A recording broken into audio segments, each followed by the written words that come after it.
At ang sinasabi ay ito, but they who wait for the Lord shall renew their strength. They shall mount up with wings like eagles. They shall run and not be weary. They shall walk and not faint. Sabi po ng talatang ating tinunghayan, ang nag-iintay sa Panginoon, lumalakas. Yun lang yun. Sabihin nyo nga with me, ang nag-iintay sa Panginoon ay lumalakas. Sino po ba sa atin dito ang aamin, nangihina ka ngayon? Maraming panghihina. Pwedeng panghihina ng katawan. Pwedeng panghihina ng isipan. Pwede rin panghihina ng wallet. At kadalasan, marami sa atin, biktima niya. Sino po dito aamin namin biktima ka ng panghihina ng iyong wallet?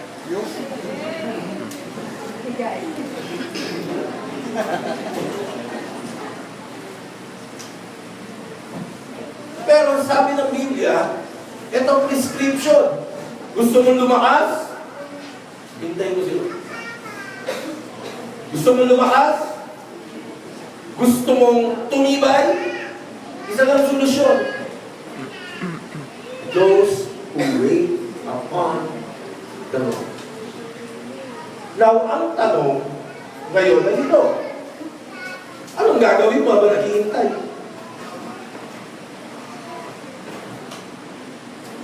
Anong gagawin mo habang naghihintay? Paano ka maghihintay? At ano hihintayin mo? Kasi mahirap yung naghihintay sa bata. Naranasan nyo na yun, yung maghihintay sa wala. At marami yatang ganyan na single. Naghihintay sa wala. Last night, kahit ganito ang aking kalagayan, may classmate ako dito, kuya. Classmate. Mamaya, papakawag sila kayo. Dahil 2 weeks pa lang to, kaya ganito pa rin ako eh. Speaker ako kagabi, first year anniversary ng isang young adults ministry. At dahil young adults, tamak ng mga single. At ganun pa rin yung ratio. Mas marami pa rin ang dalaga kaya sa binata. Kaya tuloy, ang tagal ng dalaga. At meron kami binata pa na. Kaya ganun nga ang ratio. At isa lang ang katanungan nila lagi, hanggang kailan mag-iintay? Buti na lang may sagot ang aldab ko sa tamang panahon.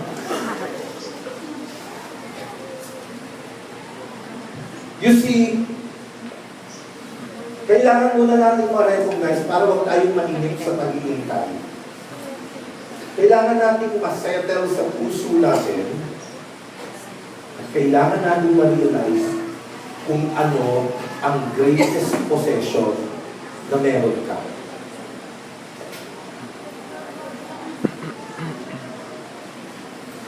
Sa ministry,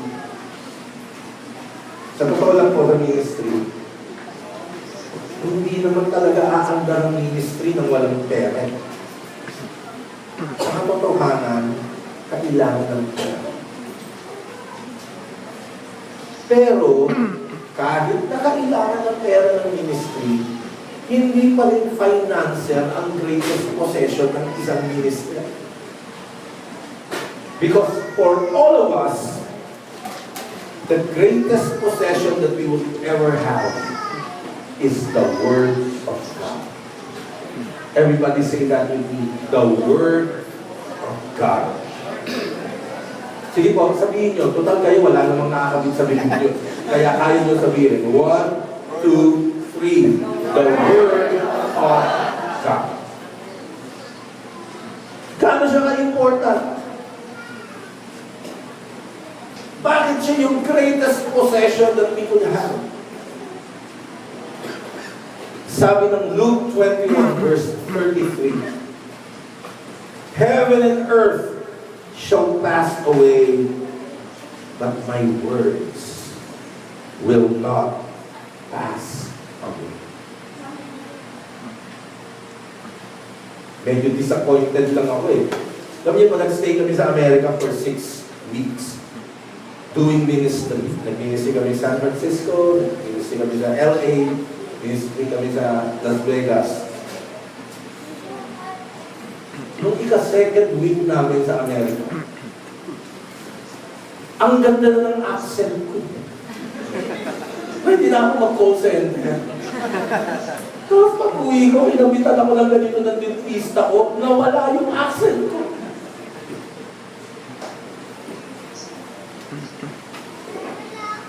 And I realized, my accent will pass away. But the words of God that I speak will never pass. Pag nagtatrying hard ako, yung mga tiis ganda. Yung di bali nang masaktan ko sa maganda lang ng tunog. Pero sakit talaga eh, magpumulusok eh. Pero pag gusto magpasikat, ginaganda ko ng accent ko. O, nagsasalita ako doon sa Las Vegas, doon ko na-discover it, ganda na ng accent ko nung nasabi ko yung salitang monitor. Kasi nung nasa Pilipinas ako, monitor ko yun. Nung nagtanong ko sa Amerika, biglang naging monitor.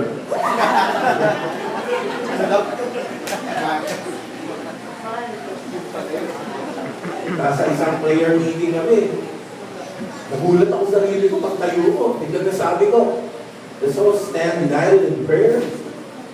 Ganda ng tulog-tulog. Ano na nakapisa yun?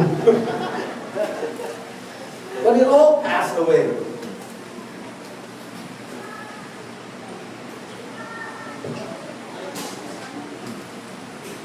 Matthew 4, verse 4.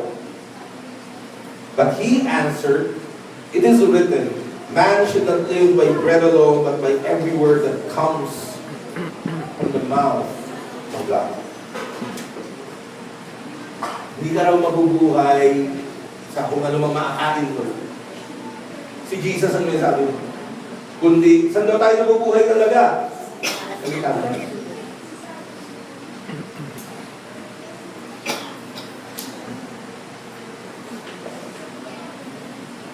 Yung best friend ko, graduate ng isang prestigious Bible school.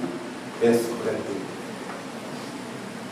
Supposedly, when you go to Bible school, anong expected pag graduate ka? Maging pastor. Pero would you believe, yung best friend ko, commander ng Coast Guard ngayon. Colonel ng Coast Guard. Next, magiging general yung rango. Ako, na hindi nag-Bible school, ako yung pastor.